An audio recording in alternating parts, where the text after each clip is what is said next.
बंधुगण मोर नाम सोनाली एवं मु गत सप्ताह धरी एक अजब समस्या सहित संघर्ष करुछि। मु हॉस्पिटल रु फेरिबा परठारु मु निजको आखिरे देखि पारिली नाही। मु केबे एते लज्जित एवं असहज अनुभव करि नाही। मो पड़ोसी रे रहुथिबा मोर बंधु मनीषा मोर अवस्था देखि तुरंत जानि पारिला जे किछि भूल अछि। से पचारिला कौन हेला सोनाली, तुमे एते विरक्त काहिकी? मु कहिली किछि नाही, केवल टिके असुविधा। मु एहाकु दूर करिबाकु चेष्टा कली। मनीषा मते भल भाबरे देखि कहिला, तुमे थरे डाक्टर पंडा बाबूंकु देखा करिबा उचित। से जणे स्त्री रोग विशेषज्ञ, जणे बहुत भल डाक्टर। आम छोट सहर रे महिला माने पुरुष डाक्तरंकु देखिबाकु पसंद करुनथिले। मोर स्वामी समीर सबुबेले चाहुथिले जे मु केवल महिला डाक्तरंकु देखा करिबी, किंतु वर्तमान डाक्तर पंडा बाबूंको नाम लोकप्रिय होई जाइथिला। तांको बापा जणे प्रसिद्ध डाक्तर थिले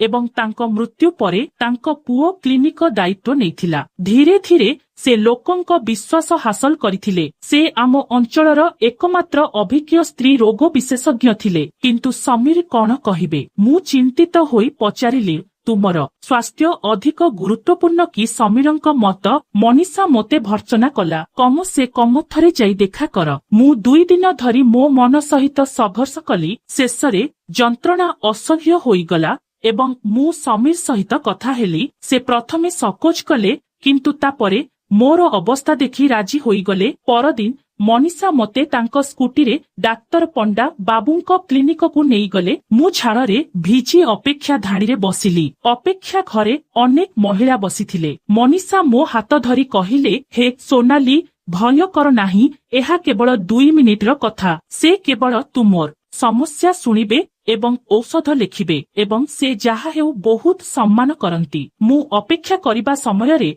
मोर हृदय धड़ धड़ करुथिला। गोटिए घंटा परे शेषरे मोर नाम डका गला एवं मु भितरकू गली। डाक्तर पंडा बाबू 40 वर्ष बयसर जणे भद्र व्यक्ति थिले। मोते देखिबा मात्रे से पचारिले, तुमर नाम कौन एवं तुमर बयस केते? मु ठेली होई कहिली, मो नाम सोनाली एवं मु 33 वर्ष बयसर। तापरे डाक्तर पंडा बाबू पचारिले, तुमर कौन होईछि? से तांको चेयर रे बसी पचारिले। मु भयभीत होई मो शाढ़ीर पल्लू सहित खेलुथिली। डाक्तर बाबू, मु एहाकु स्पष्ट भाबरे कहि पारु नाही, दयाकरी मोते शांत भाबरे कुहंतु। से धैर्यर सहित कहिले। मु एक गभीर निश्वास नै कहिली, डाक्तर बाबू, मु किछि दिन धरी सेठारे जलापोड़ा अनुभव करुछि एवं बहुत जंत्रणा हेउछि। से तांको डायरी रे लेखिले, एही जलापोड़ा केते दिन धरी चलिछि। मु लाजरे उत्तर देली, प्राय गोटिए सप्ताह हेला। तापरे से पचारिले,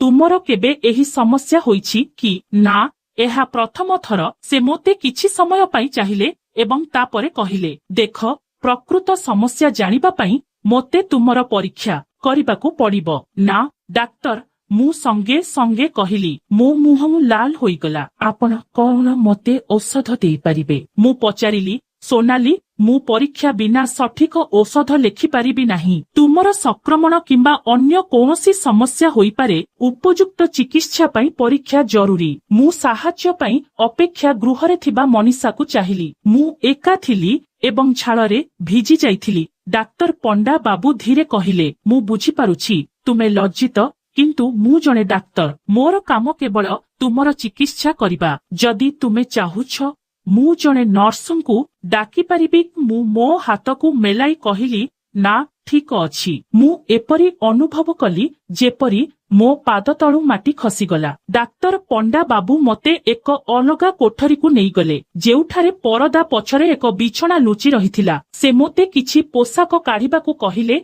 एवं तापरे निजे बाहरकू चलीगले। मोर हाथ थरुथिला। मु पिंधिथिबा रंगीन सालवार कमीज हठात बहुत पतला लागिला। डाक्तर पंडा बाबू फेरिबा परे से ग्लोभस पिंधि मोते बिछଣାରେ ଶୋଇବାକୁ କହିଲେ। मु सेठारे ଶୋଇ पड़िली। मोर पोशाकକୁ जोरे धरी जेपरी सेगुड़िक उड़ीजिब। आराम कर, से कहिले। मु एबे तुमको परीक्षा करिबी। मु आखि बंद करिदेली। मु लज्जारे आक्रांत होईगली। एहा मो विवाह राति परिथिला। प्रथम थर पई जणे पुरुष मते एपरी देखिथिला, किंतु से समीर थिले मो स्वामी। मु एठारे जणे अजणा व्यक्तिंक सामनारे थिली, जदिओ से जणे डाक्तर थिले। परीक्षा सरीबा परे ଡାକ୍ତର ପଣ୍ଡା ବାବୁ ମୋତେ ତାଙ୍କ ଡେସ୍କକୁ ଫେରି ଆସିବାକୁ କହିଲେ। ସେ କିଛି ସମୟ ପାଇଁ ନୀରବ ରହି କିଛି ଲେଖିଲେ। ତାପରେ ସେ ଧୀରେ କହିଲେ, ସୋନାଲି, ଆପଣଙ୍କର ଏକ ଗମ୍ଭୀର ସଂକ୍ରମଣ ହୋଇଛି। ଆପଣ କଣ ବର୍ତ୍ତମାନ କୌଣସି ନୂତନ ସାବୁନ କିମ୍ବା ଅନ୍ତରଙ୍ଗ ଧୋଇବାରେ ବ୍ୟବହାର କରିଛନ୍ତି? ମୁଁ ମିଛ କହିଲି, ମୋ ଦୃଷ୍ଟିକୁ ତଳକୁ କରିଦେଲି। ହମ, ବଜାରରେ ଏକ ନୂତନ ସାବୁନ ଆସିଛି। ଡାକ୍ତର ପଣ୍ଡା ବାବୁ ମୋ ଆଖିକୁ ଚାହିଁଲେ ଏବଂ ମୁଁ ଅନୁଭବ କଲି ଯେପରି ସେ ମୋର ମିଛ ବୁଝିପାରିଛନ୍ତି। ସେ ସାମାନ୍ୟ ହସିଲେ, ଯେପରି ସେ ସତ୍ୟ ଜାଣନ୍ତି କିନ୍ତୁ କିଛି କହିବେ ନାହିଁ। ଦେଖନ୍ତୁ, ମୁଁ ଆପଣଙ୍କୁ ଏକ ଆଣ୍ଟିବାୟୋଟିକ ଏବଂ ଆଣ୍ଟିଫଙ୍ଗଲ କ୍ରିମ ଦେଉଛି। ସେଗୁଡ଼ିକୁ 15 ଦିନ ପାଇଁ ବ୍ୟବହାର କରନ୍ତୁ। ଏବଂ ହଁ, ସେ କହିଲେ, ତାଙ୍କ ସ୍ୱରକୁ ସାମାନ୍ୟ କମ କରି, ଏହି ସମୟ ମଧ୍ୟରେ ଆପଣଙ୍କ ସ୍ୱାମୀଙ୍କ ସହିତ ଶାରୀରିକ ସମ୍ପର୍କ ଏଡ଼ନ୍ତୁ।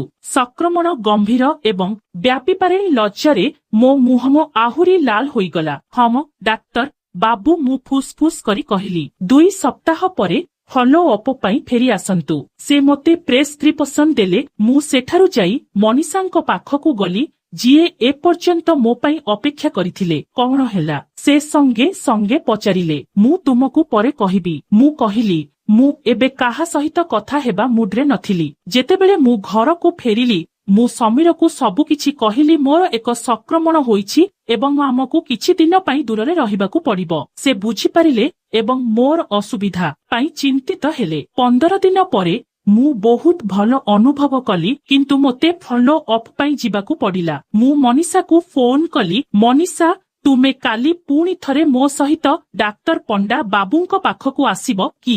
ମୋର ଫଲୋ ଅପ୍ ଅଛି। ମନୀଷା କହିଲା, ଓଃ, ମୁଁ ଦୁଃଖିତ। ମୋ ଝିଅର କାଲି ପରୀକ୍ଷା ଅଛି। ମୁଁ ତାକୁ ଛାଡ଼ି ପାରିବି ନାହିଁ। କିନ୍ତୁ ତୁମେ ଏବେ କାହିଁକି ଭୟ କରୁଛ?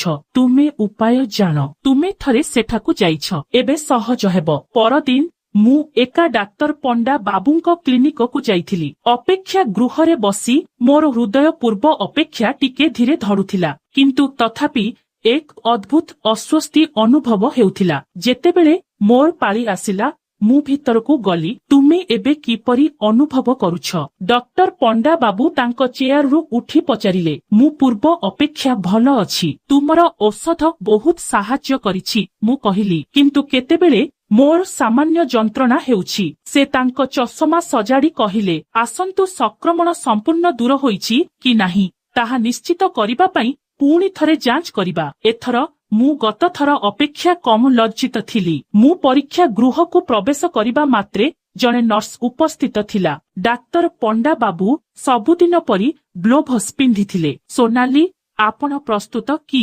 ସେ ପଚାରିଲେ। ମୁଁ ସାମାନ୍ୟ ମୁଣ୍ଡ ହଲାଇଲି। ତାପରେ ସେ ନର୍ସଙ୍କୁ କିଛି ଫାଇଲ ଆଣିବାକୁ କହିଲେ। ନର୍ସ ଘରୁ ବାହାରିବା ମାତ୍ରେ ଡାକ୍ତର ପଣ୍ଡା ବାବୁ ଧୀରେ କହିଲେ, ମୁଁ ଭାବୁଛି ମୁଁ ଜାଣିଛି ତୁମର ସମସ୍ୟା କଣ, କିନ୍ତୁ ମୁଁ ତୁମକୁ ଆଉଥରେ ଏପରି ନ କରିବାକୁ ପରାମର୍ଶ ଦେବି। ମୁଁ ଆଶ୍ଚର୍ଯ୍ୟ ହୋଇଗଲି। ମୁଁ କଣ କରିବା ଉଚିତ? ମୁଁ ଭୟଭୀତ ହୋଇ ପଚାରିଲି, ତୁମେ ବିବାହିତ କି? ସେ ଆଖିରେ ଆଖି ମିଶାଇ ପଚାରିଲେ। ଏକ ଲମ୍ବା ନୀରବତା ପରେ, ଏଠାରେ ମୁଁ ମୋ କାହାଣୀରେ ଟିକିଏ ଫେରିବାକୁ ଚାହୁଁଛି ଏବଂ ତୁମକୁ କହିବି ଯେ ମୁଁ କିପରି ବିବାହ କଲି। ମୁଁ ଏକ ଛୋଟ ଗାଁରୁ ଆସିଛି ଯେଉଁଠାରେ ମୋ ବାପା ଏକ ଛୋଟ ଫାର୍ମ ଚଳାଉଥିଲେ। ମୁଁ ପଢ଼ିବାକୁ ଭଲ ପାଉଥିଲି, କିନ୍ତୁ 18 ବର୍ଷ ବୟସରେ ମୋ ବାପା ମା ମୋତେ ସମୀର ସହିତ ବିବାହ ଦେଇଥିଲେ, ଯିଏ ସହରରେ ଏକ ଛୋଟ କିରାଣା ଦୋକାନ ଚଳାଉଥିଲେ। ବିବାହ ପରେ ମୁଁ ମୋ ଗାଁରୁ ଏହି ସହରକୁ ଚାଲି ଆସିଲି। ବିବାହ ସମୟରେ ମୁଁ ବିବାହ ବିଷୟରେ ବହୁତ କମ ଜାଣିଥିଲି। ମୋ ମା ମୋତେ କେବଳ ମୋ ସ୍ୱାମୀ ଯାହା କହିବେ ତାହା କରିବାକୁ କହିଥିଲେ। ମୁଁ ଜାଣିନଥିଲି କଣ ସାଧାରଣ ଏବଂ କଣ ନୁହେଁ। ଏଠାକୁ ଆସିବା ପରେ ମୁଁ ମନୀଷା ସହିତ ବନ୍ଧୁତା ଗଲି। ସେ ମୋ ଠାରୁ 5 ବର୍ଷ ବଡ଼ ଥିଲା ଏବଂ ସହରରେ ବଢିଥିଲା। ଗୋଟିଏ ଦିନ ଯେତେବେଳେ ମୁଁ କାନ୍ଦୁଥିଲି, ସେ ପଚାରିଲା, କଣ ହେଲା? ମୁଁ ଲାଜରେ ତାକୁ କହିଲି ଯେ ସମୀର ମୋ ସହିତ କାମ ବହୁତ ଶୀଘ୍ର ଶେଷ କରିଦିଏ ଏବଂ ମୁଁ କିଛି ଅନୁଭବ କରେ ନାହିଁ। ମନୀଷା ହସି କହିଲା, ଓହ, ଏହା ସ୍ୱାଭାବିକ।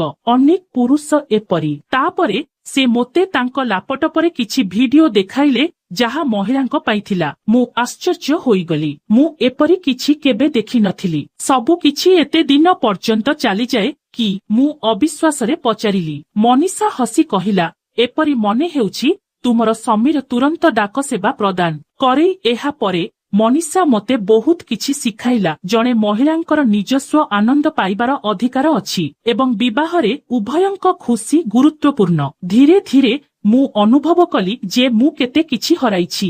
ସମୀର କେବଳ ତାଙ୍କ କାମ ସାରି ଶୋଇପଡ଼ନ୍ତି ଏବଂ ମୁଁ ଜାଗ୍ରତ ରହେ। ଗୋଟିଏ ଦିନ ମନୀଷା ମତେ ଏକ ମହିଳା ପତ୍ରିକା ଦେଇଥିଲେ ଯେଉଁଥିରେ ମହିଳାମାନଙ୍କ ମଙ୍ଗଳ ବିଷୟରେ ଲେଖାଯାଇଥିଲା। ଏଥିରେ ବ୍ୟାଖ୍ୟା କରାଯାଇଥିଲା ଯେ ମହିଳାମାନେ କିପରି ନିଜକୁ ସନ୍ତୁଷ୍ଟ କରିପାରିବେ ଯେତେବେଳେ ସେମାନଙ୍କ ସ୍ୱାମୀମାନେ ସେମାନଙ୍କୁ ଯେଉଁ ଆନନ୍ଦ ଦେବା ଉଚିତ ତାହା ଦେଇନଥାନ୍ତି। ଏହା ମତେ ଏକ ସମ୍ପୂର୍ଣ୍ଣ ନୂତନ ଦୁନିଆ ପାଇଁ ଖୋଲିଦେଲା। ମନୀଷା ମତେ ମହିଳାମାନଙ୍କ ପାଇଁ ସ୍ୱତନ୍ତ୍ର ଉତ୍ପାଦ ବିକ୍ରି କରୁଥିବା ଇଣ୍ଟରନେଟ୍ ସାଇଟ୍ ମଧ୍ୟ ଦେଖାଇଲେ। ପ୍ରଥମେ ମୁଁ ଅଜବ ଅନୁଭବ କଲି, କିନ୍ତୁ ଧୀରେ ଧୀରେ ମୁଁ ଅନୁଭବ କଲି ଯେ ଏହା ସବୁ ବହୁତ ସାଧାରଣ। ତାପରେ ଯେତେବେଳେ ସମୀର କାମରେ ଯାଉଥିଲେ କିମ୍ବା ଶୀଘ୍ର ଶୋଇବାକୁ ଯାଉଥିଲେ, ମୁଁ ସେହି ପଦ୍ଧତିଗୁଡ଼ିକ ସହିତ ନିଜକୁ ସନ୍ତୁଷ୍ଟ କରିବା ଆରମ୍ଭ କଲି। କିନ୍ତୁ ମୋର ଅଭିଜ୍ଞତାର ଅଭାବ ଏବଂ ଶୀଘ୍ରତା ଯୋଗୁଁ ମୁଁ ଏକ ଡିଭାଇସ୍ ବ୍ୟବହାର କଲି ଯାହା ମୋତେ କ୍ଷତି ପହଞ୍ଚାଇଲା।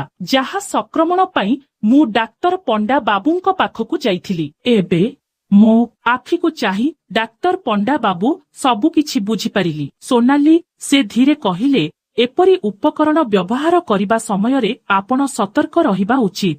ସଂକ୍ରମଣ ଗମ୍ଭୀର ହୋଇପାରେ। ମୁଁ ଲଜ୍ଜାରେ ମୁଣ୍ଡ ନଈ କହିଲି, ଡାକ୍ତର, ଆପଣଙ୍କୁ ସତ୍ୟ କହିବାକୁ ଗଲେ ମୁଁ ବହୁତ ବିରକ୍ତ। ଡାକ୍ତର ପଣ୍ଡା ବାବୁ ତାଙ୍କ ଚଷମା କାଢି କହିଲେ, ମୁଁ ବିବରଣୀ ଶୁଣିବାକୁ ଚାହୁଁନାହିଁ। ମୁଁ ବୁଝିପାରୁଛି ଯେ ଆପଣ ବିବାହିତ ଏବଂ ହୁଏତ ଆପଣ ଯେଉଁ ସନ୍ତୋଷ ପାଇବାକୁ ଯୋଗ୍ୟ ତାହା ପାଉନାହାନ୍ତି। ମୋର ମୁହଁ ଲାଲ ହୋଇଗଲା, କିନ୍ତୁ ଡାକ୍ତରଙ୍କ ଜ୍ଞାନ ମୋତେ ସାହସ ଦେଇଥିଲା। ହଁ, ଠିକ୍ ଏତିକି। ମୁଁ ପଚାରିଲି, କିଛି ସମାଧାନ ଅଛି କି? ମୁଁ ଅନ୍ୟ ମହିଳାଙ୍କ ପରି ମୋ ସ୍ୱାମୀଙ୍କ ସହିତ ଏକ ସୁଖୀ ଜୀବନ ବଞ୍ଚିବାକୁ ଚାହୁଁଛି। ଡାକ୍ତର ପଣ୍ଡା ବାବୁ କିଛି ସମୟ ପାଇଁ ଚିନ୍ତା କଲେ ଏବଂ ତାପରେ କହିଲେ, ଭଗବାନ ସବୁକିଛି ଠିକ କରିଦେବେ। ମୁଁ ତୁମକୁ ଏକ ଡାକ୍ତରଙ୍କ କାର୍ଡ ଦେବି। ତୁମ ସ୍ୱାମୀଙ୍କୁ ତାଙ୍କ ପାଖକୁ ନେଇଯାଅ ଏବଂ ତୁମେ ଗୋଟିଏ ସପ୍ତାହ ମଧ୍ୟରେ ମୋ ପାଖକୁ ଫେରି ଆସିପାରିବ। ତୁମେ କଣ ଫେରି ଆସିବାକୁ ପଡ଼ିବ?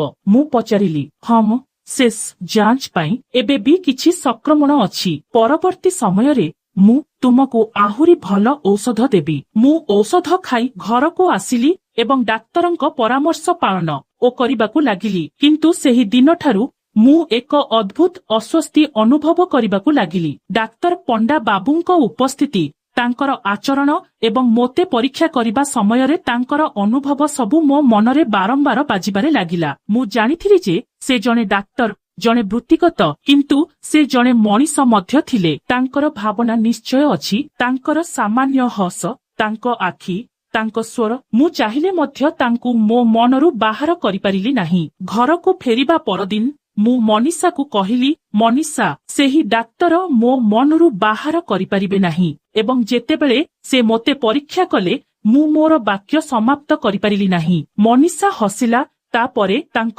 ଆଖି ଜଳି ଉଠିଲା। ବା, ଜିନିଷଗୁଡ଼ିକ ଆକର୍ଷଣୀୟ ହୋଇଗଲା। ମୁଁ ଲଜ୍ଜିତ ଭାବରେ ପଚାରିଲି, କିଛି ନାହିଁ। ସେ ହସି କହିଲେ ଏବଂ ତାଙ୍କ ଫୋନରୁ ଏକ ଭିଡିଓ ସେୟାର କଲେ, ଏହା ଦେଖନ୍ତୁ। ହୁଏତ ଆପଣ କିଛି ଦେଖିବେ। ସାହାଯ୍ୟ କର। ମନୀଷା ଚାଲିଗଲା ପରେ ମୁଁ ଭିଡିଓଟି ଦେଖିଲି। ଏଥିରେ ଜଣେ ମହିଳା ତାଙ୍କ ସ୍ୱାମୀଙ୍କ ସହିତ ଥିବା ସମୟରେ ଅନ୍ୟ କାହା ବିଷୟରେ କଳ୍ପନା କରୁଥିଲେ। ଏହା ମୋ ମନରେ ସମାନ ଚିନ୍ତାଧାରା ସୃଷ୍ଟି କରିଥିଲା। ଏହାପରେ ଯେତେବେଳେ ସମୀର ଦେଖା କରିବାକୁ ଆସୁଥିଲେ ମୁଁ ଆଖି ବନ୍ଦ କରି କଳ୍ପନା କରୁଥିଲି ଯେ ସେ ସମୀର ନୁହେଁ ବରଂ ଡାକ୍ତର ପଣ୍ଡା ବାବୁ। ମୁଁ ପରବର୍ତ୍ତୀ ସପ୍ତାହ ପର୍ଯ୍ୟନ୍ତ ଏହି କଳ୍ପନାରେ ହଜିଯାଇଥିଲି। ମୋର ଶେଷ ତୃତୀୟ ଚେକଅପ ଦିନ ଆସିଗଲା। ଏପରି ବିଷୟରେ ମୋର ଗାଇଡ୍ ମନୀଷା ମୋ ଘରକୁ ଆସି କହିଲେ, ସୋନାଲି, ଏଥର ତୁମେ ସାଧାରଣ ପଥ ପରି ହେବ ନାହିଁ। ଆଜି ତୁମକୁ ବିଶେଷ ପ୍ରସ୍ତୁତି କରିବାକୁ ପଡ଼ିବ। ତୁମର ଅର୍ଥ କଣ? ମୁଁ ଅଜ୍ଞତାର ଅଭିନୟ କରି ପଚାରିଲି। ମନୀଷା ତାଙ୍କ ବ୍ୟାଗରୁ ଏକ ଛୋଟ ବୋତଲ କାଢ଼ିଲା। ଦେଖ, ଏହା ଫ୍ରାନ୍ସର ପରଫ୍ୟୁମ। ଏହାର ବାସ୍ନା ଏତେ ତୀବ୍ର ଯେ କୌଣସି ପୁରୁଷ ତାଙ୍କର ଆକର୍ଷଣକୁ ଲୁଚାଇ ପାରିବେ ନାହିଁ। ମୁଁ ଆଶ୍ଚର୍ଯ୍ୟ ହୋଇ ବୋତଲକୁ ଚାହିଁଲି, କିନ୍ତୁ ମୁଁ କେବଳ ଚେକଅପ୍ ପାଇଁ ଯାଉଛି। ଓହ, ତୁମେ ଏବେ ବି ନିଷ୍କପଟ ଅଭିନୟ କରୁଛ। ମନୀଷା ହସି କହିଲା, ପ୍ରଥମେ ଭଲ ଭାବରେ ଗାଧୋଇ ନିଅ, ତାପରେ ଏହାକୁ ତୁମ ଶରୀରର ବିଶେଷ ଅଂଶରେ ଲଗାଅ। ଯେଉଁ ବ୍ୟକ୍ତି ତୁମକୁ ଦିନରାତି ମନେ ପକାଏ ସେ ତୁମର ଗନ୍ଧ ମଧ୍ୟ ପାଇବା ଉଚିତ। କିନ୍ତୁ ସେ ଜଣେ ଡାକ୍ତର, ମୁଁ ଦୁର୍ବଳ ସ୍ୱରରେ କହିଲି, ଏବଂ ତୁମେ ଜଣେ ମହିଳା। ମନୀଷା ମୋ ଆଖିକୁ ଚାହିଁ କହିଲା, ତୁମେ ଦେଖିଲ ନାହିଁ କି ତାଙ୍କ ଆଖି ତୁମକୁ କିପରି ଦେଖୁଛି। ବୃତ୍ତିଗତ ହେବାର ଅର୍ଥ ନୁହେଁ ଯେ ସେମାନେ ପଥରରେ ତିଆରି। ମୋ ଭିତରେ କିଛି ଆଲୋଡ଼ନ ସୃଷ୍ଟି ହେଲା। ମୁଁ ମନୀଷାଙ୍କ ପରାମର୍ଶ ପାଳନ କଲି।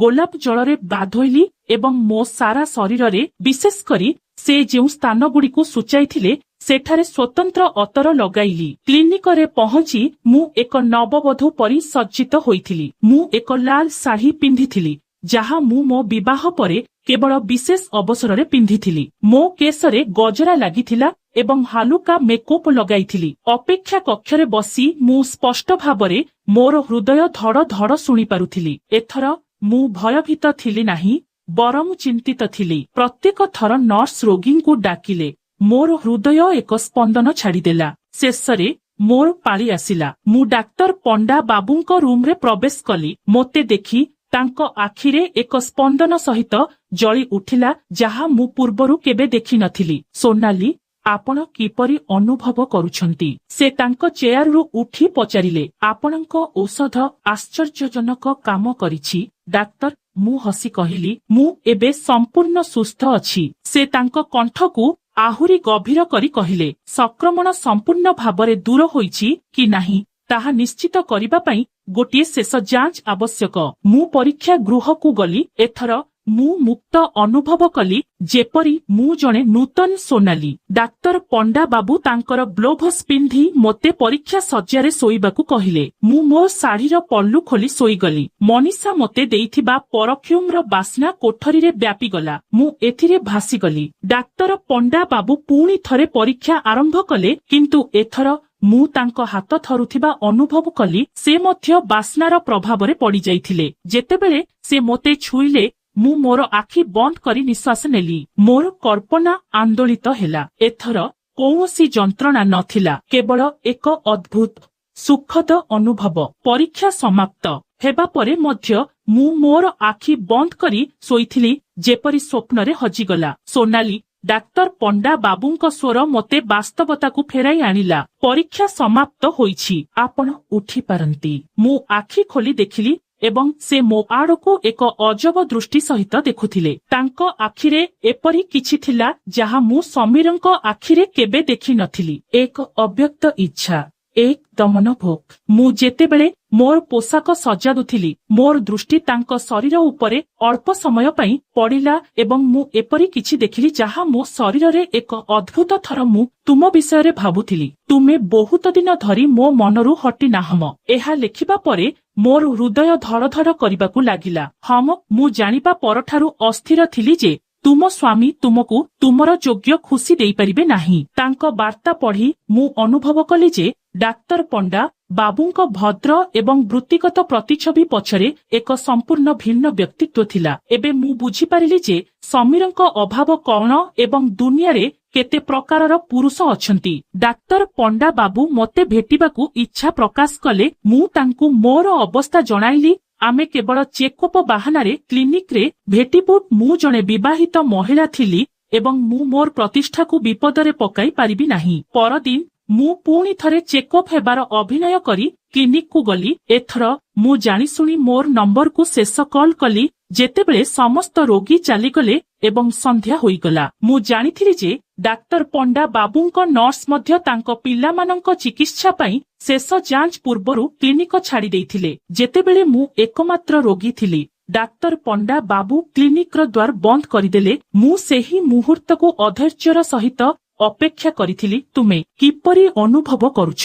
ସେ ତାଙ୍କ ଚଷମା କାଢ଼ି ପଚାରିଲେ। ଡାକ୍ତର, ସତ କହିବାକୁ ଗଲେ ମୁଁ ଏବେ ବି ଟିକେ ଯନ୍ତ୍ରଣା ଅନୁଭବ କରୁଛି। ମୁଁ ମିଛ କହୁଛି କାରଣ ପ୍ରକୃତରେ ମୁଁ କୌଣସି ଯନ୍ତ୍ରଣା ଅନୁଭବ କଲି ନାହିଁ। ମୁଁ କେବଳ ସେହି ଅନୁଭବକୁ ପୁଣି ଥରେ ଅନୁଭବ କରିବାକୁ ଚାହୁଁଥିଲି। ଯେତେବେଳେ ଡକ୍ଟର ପଣ୍ଡା ବାବୁ ମୋତେ ପରୀକ୍ଷା କରିବା ଆରମ୍ଭ କଲେ, ତାଙ୍କର ସ୍ପର୍ଶ ଗତ ଥର ଅପେକ୍ଷା ଭିନ୍ନ ଥିଲା, ଅଧିକ ଘନିଷ୍ଠ, ଧୀର। ମୁଁ ମୋର ଭାବନାକୁ ନିୟନ୍ତ୍ରଣ କରିପାରିଲି ନାହିଁ ଏବଂ ମୋ ମୁହଁରୁ ଏକ ଛୋଟ ଆର୍ତ୍ତନାଦ ବାହାରି ଆସିଲା। ମୁଁ ତାଙ୍କର ଉତ୍ତେଜନା ମଧ୍ୟ ଅନୁଭବ କଲି। ସେ ନିଜକୁ ସମ୍ଭାଳି ପାରିଲେ ନାହିଁ। ଜଣେ ବୃତ୍ତିଗତ ଡାକ୍ତରଙ୍କ ଠାରୁ ସେ ହଠାତ୍ ଜଣେ ପୁରୁଷ ହୋଇଗଲେ, ଜଣେ ପୁରୁଷ ଯିଏ ସମୀର କେବେ ବୁଝି ନଥିବା ସବୁ କିଛି ଜାଣିଥିଲେ। ଖୁବ୍ ଶୀଘ୍ର ଡାକ୍ତରୀ ପରୀକ୍ଷା ଭୁଲିଗଲା ଏବଂ ଏକ ନୂତନ ଯାତ୍ରା ଆରମ୍ଭ ହେଲା। ଏକ ଯାତ୍ରା ଯାହା ମୁଁ କେବଳ କଳ୍ପନା କରିଥିଲି। ଡକ୍ଟର ପଣ୍ଡା ବାବୁ ମୋତେ ସେ ସବୁ ଦେଲେ ଯାହା ମୁଁ ପୂର୍ବରୁ କେବେ ଅନୁଭବ କରି ନଥିଲି। ସମ୍ମାନଜନକ ଯତ୍ନ, ଧୈର୍ଯ୍ୟ ଏବଂ ସମ୍ପୂର୍ଣ୍ଣ ସନ୍ତୋଷ। ଯେତେବେଳେ ସବୁକିଛି ସରିଗଲା, ମୁଁ ଜଣେ ନୂତନ ମହିଳା ପରି ଅନୁଭବ କଲି। ମୁଁ ନିଷ୍ପତ୍ତି ନେଇଥିଲି ଯେ ମୁଁ ସର୍ବଦା ଡକ୍ଟର ପଣ୍ଡା ବାବୁଙ୍କ ପାଖକୁ ଯିବି ଏବଂ ସମୀରଙ୍କଠାରୁ ମାନସିକ ଭାବରେ ନିଜକୁ ଦୂରେଇ ରଖିବି। ମନୀଷା ମୋର ପରାମର୍ଶଦାତା ରହିଲେ। ପ୍ରତ୍ୟେକ ଥର ମୋତେ ନୂତନ ପରାମର୍ଶ ଦେଉଥିଲେ। ଏହି ନୂତନ ସୁଗନ୍ଧି ଚେଷ୍ଟା କରନ୍ତୁ। ଏହି ଅନ୍ତଃବସ୍ତ୍ର ପିନ୍ଧନ୍ତୁ। ଆପଣଙ୍କ କେଶକୁ ଏହିପରି କରନ୍ତୁ। ଏବଂ ମୁଁ ପ୍ରତ୍ୟେକ ପରାମର୍ଶ ପାଳନ କଲି। ପ୍ରତ୍ୟେକ ଥର ମୁଁ କୌଣସି ସ୍ୱାସ୍ଥ୍ୟ ସମସ୍ୟାର ବାହାନା କରି ଦିନର ଶେଷରେ ଡକ୍ଟର ପଣ୍ଡା ବାବୁଙ୍କ କ୍ଲିନିକକୁ ଯାଉଥିଲି। ତେବେ ବନ୍ଧୁଗଣ, ଏହା ଥିଲା ଆଜିର କାହାଣୀ। ଆପଣ ଏହା ବିଷୟରେ କଣ ମତାମତ ଦେଇଛନ୍ତି ତାହା କମେଣ୍ଟରେ ଜଣାନ୍ତୁ। ଯଦି ଆପଣ କାହାଣୀଟି ଉପଭୋଗ କରିଛନ୍ତି, ଦୟାକରି ଲାଇକ୍, ସେୟାର ଏବଂ ଚ୍ୟାନେଲକୁ ସବସ୍କ୍ରାଇବ କରନ୍ତୁ।